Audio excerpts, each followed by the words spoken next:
کیا آپ کو حضرت سعد بن وقاص رضی اللہ عنہ کا وہ واقعہ یاد نہیں؟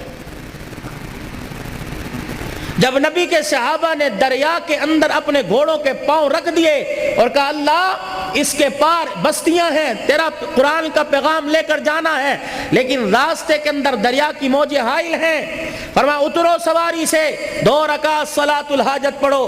اللہ کی قسم، اللہ کی قسم، ہمارے ایٹم بم میں وہ طاقت نہیں، پرائم منسٹر کے قلم میں وہ طاقت نہیں، سپریم کورٹ کے جج کے قلم میں وہ طاقت نہیں جتنی 2 رکعت صلاۃ الحاجت میں اللہ نے طاقت رکھی ہے بھائی۔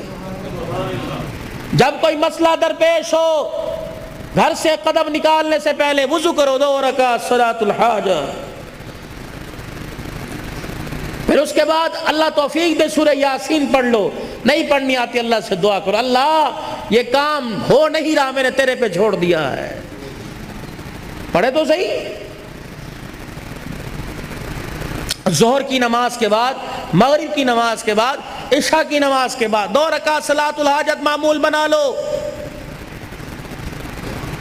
پڑھو 2 رکعت صلاۃ الحاجت۔ صحابہ اکرام نے پڑھی، فرمایا سوار ہو اور اللہ کا نام لے کے دریا کے اندر گھوڑے دوڑا دو۔ گھوڑے کے قدموں سے ایسی آواز آ رہی تھی جیسے روڈ پر سے آواز آتی ہو۔ ایک صحابی کا جب آپ دریا عبور کر لیا تو ایک صحابی کی آنکھوں میں آنسو دیکھے، کیوں رویا؟ کہ میرا لکڑی کا پیالہ تھا، یہ سواری گھوڑا چلتا چلتا دوڑ رہا تھا اور میرا پیالہ لکڑی کا دریا میں گر گیا۔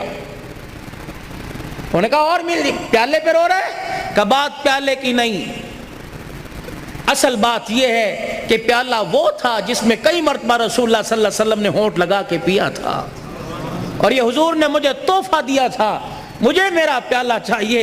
یہ نبی کا دیوانہ دریا کے کنارے پہ کھڑا ہو کے کہتا ہے ہم غلامان محمد ہیں تو ہمارا پیالہ پی کے نقصان کرتا ہے، ہم نبی کے صحابہ تجھے حکم دیتے ہیں ہمارا پیالہ واپس کر۔ رب ذوالجلال کی قسم ہے، فلک کی روشنی نے دیکھا، آسمان نے منظر دیکھا، دریا کی ایک موج آئی، صحابی کا پیالہ نکال کر باہر پھینک دیا۔ میرے بھائی،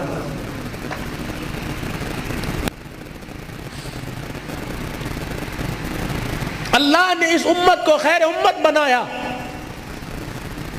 کوئی وجہ تو ہوگی بھائی، مال کی وجہ سے، خوبصورتی کی وجہ، کس وجہ سے اللہ نے اسے خیر امت بنایا؟ تأمرون بالمعروف وتنہون عن المنکر، تم لوگوں کے لیے ہو، اپنی ذات کے لیے نہیں ہو۔ جیسے تمہارا نبی لوگوں کے لیے بچ گیا، لوگوں کے لیے مٹ گیا، نہ جس نے دن دیکھا نہ رات، نہ بھوک دیکھی نہ کپڑا دیکھا، جس نے دکھوں میں آنکھ کھولی، پیدا ہوا تو باپ کوئی نہیں، ماں بچپن میں چھوڑ کے چلی گئی، دادا ہاں۔ مدینے کے اندر صحابہ اکرام بیٹھے کہ یا رسول اللہ جب فتح مکہ ہوا ہم نے دیکھا آپ مکے کی گلیوں میں نکل گئے، کبھی دیواروں کو ہاتھ لگا کے رو رہے تھے، کبھی ایک دروازے پہ کھڑے ہو کے رو رہے تھے، کبھی آپ مکے کی گلی میں ادھر سے ادھر جا رہے تھے، کملی والے کیا چیز تلاش کر رہے تھے؟ او ہو ترکی کپڑے کا خیمہ تھا، اس خیمے میں بیٹھ کے جو میرا نبی رویا ہے۔ یا رسول اللہ کیوں روئے؟ فرمایا مکہ میرے ماں باپ کا آبائی گھر تھا، صحابہ 8 سال کے بعد گیا، مکے کی گلیاں دیکھ کے مجھے میری ماں آمنہ یاد آ گئی، میرا ابا یاد آ گیا، کندھے پر اٹھا کر میرا دادا مکے کی گلیوں میں پھرا کرتا تھا، میرا دادا یاد آ گیا۔ جس بوئے پہ کھڑے تھے کملی والے ایک دروازے کو دیکھ کے رونے لگ گئے، فرمایا یہ دروازہ میری خدیجۃ الکبریٰ کا تھا، اسلام کی ملکہ کا تھا، محسنہ کائنات کا تھا، مکے کی سب سے بڑی تاجرہ کا تھا۔ صحابہ جب ہر ایک نے دروازے بند کر لیے، خدیجۃ الکبریٰ نے سب کچھ میں محمد کے قدموں پہ قربان کر دیا، آج وہ دروازہ دیکھ کے مجھے میری خدیجہ یاد آ گئی۔ میں اپنے آپ کو مسلمان کیسے کہوں کہ مجھے باپ کے رشتہ دار پسند نہیں، مجھے ماں کے رشتہ دار پسند نہیں، مجھے تائے چاچے پسند نہیں، مجھے پھوپھیاں مامیاں پسند نہیں، مجھے بہنیں پسند نہیں۔ میں اسے چودھری کیوں مانوں، میں اسے ملک کیوں مانوں، میں اسے ارائی کیوں مانوں؟ جس نے تقسیم جائیداد کے وقت بیٹوں کو یاد رکھا، بیٹی کو یاد ہی نہیں رکھا۔ تو لاکھ قبر پہ گلاب کے پھول ڈال، تو لاکھ روزانہ ہر سال 10 محرم کو قبر کی لپائی کر، لیکن اللہ کی قسم بیٹی کو حصہ نہیں دیا۔ گھر کی مفلسی اور گھر کے حالات پتلے دیکھ کر جب بیٹی کے گھر کا میٹر بجلی کا بل زیادہ آنے پر بجلی کٹے گی، گیس کا کنیکشن کٹے گا، جب ماں سے بچے روٹی مانگیں گے اور ماں دوپٹے میں منہ دے کے روئے گی، تو کیا اللہ تجھے قبر میں سکون کی کروٹیں دے گا؟ نہیں نہیں۔ بیٹیوں کو حصہ دو۔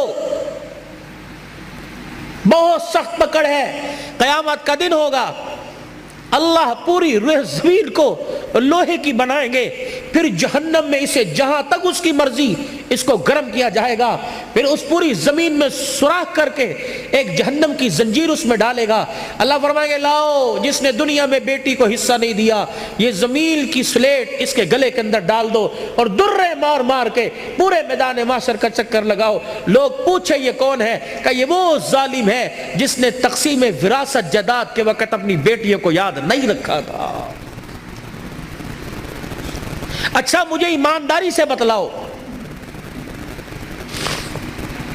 بیٹیوں کو حصہ نہ دینے پر تمہاری کون سی صحت میں اضافہ ہوتا ہے؟ بیٹے کون سا تمہیں سونے کے چمچے سے منہ میں تمہارے خوراک ڈالتے ہیں؟ اور یاد رکھنا، مرنے کے بعد بیٹے، اللہ ان کو زندگیاں دے، بیٹے جائیداد کے وارث ہوتے ہیں، لیکن بیٹیاں جب تک زندگی ہے باپ کی چرپائی کی وارث ہوتی ہیں۔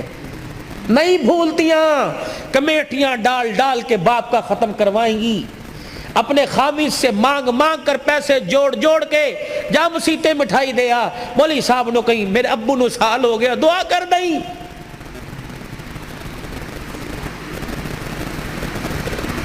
یہ دین ہے، میں اسے کہاں ڈھونڈوں؟ میں اسے کس خطیب کی زبان پہ تلاش کروں؟ کس مورخ کی تاریخ میں تلاش کروں؟ کون سے فسانے اور کون سے ناول میں اور کون سے سنڈے میگزین اور ایکسپریس اور نوائے وقت اخبار میں تلاش کروں؟ یا معاذ، میں تجھے دین کا خلاصہ نہ بتلا دوں؟ نماز اپنی جگہ، روزہ اپنی جگہ، حج زکوٰۃ یہ ارکان اسلام ہے، بنیاد اسلام کی ہے، میں تجھے دین کا خلاصہ نہ بتا دوں؟ کہ جی یا رسول اللہ، اپنی زبان مبارک اپنے ہونٹوں سے باہر نکالی اور اپنی انگوٹھے اور انگلی سے پکڑی، فرمایا کف ھذا، اسے قابو میں رکھیو۔ اے معاذ، قابو میں رکھنا۔ کسی نے گالی دے دی، کسی نے بدتمیزی کر دی، اس کی بدتمیزی پر تو مسکرا دیا، قیامت کے دن تہجد گزار پیچھے کھڑے ہوں گے، تو آگے کھڑا ہوگا۔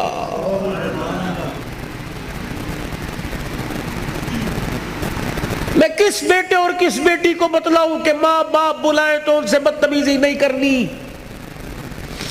ساری رات تہجد پڑھنے والا ایک طرف، مسکرا کر جواب دینے والا ایک طرف۔ تہجد پڑھنے والا مسکرا کر جواب دینے والے کی عبادت کا مقابلہ نہیں کر سکتا۔ میں یہ زندگی کہاں تلاش کروں؟ کس گھر میں کون سے دروازے پہ جا کے ٹکر ماروں؟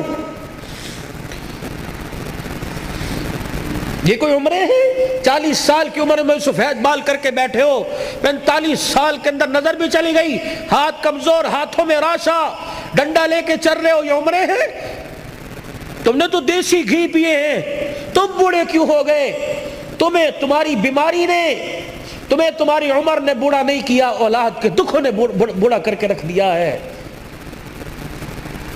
جس بیٹے کے لیے جھولی پھیلا پھیلا کے مانگا، آج اسی بیٹے کو دیکھ کے کہتا اللہ یا اسے اٹھا لے یا مجھے اٹھا لے۔ کیوں؟ تیرے میرے گھر کے اندر سب کچھ ہے لیکن نبی والی زندگی نہیں ہے۔ اللہ کی قسم، لوگ کہتے ہیں کم بچے خوشحال گھرانہ، میں کہتا ہوں نیک بچے خوشحال گھرانہ۔ بھائیوں، حضور والی زندگی کی تلاش میں نکلو۔ حضور والی زندگی کی تلاش میں نکلو، میرے نبی کی پیاری زندگی کو گھر میں لے کے آؤ، بازار میں لے کے آؤ، کاروبار میں لے کے آؤ، شادی بیاہ میں لے کے آؤ۔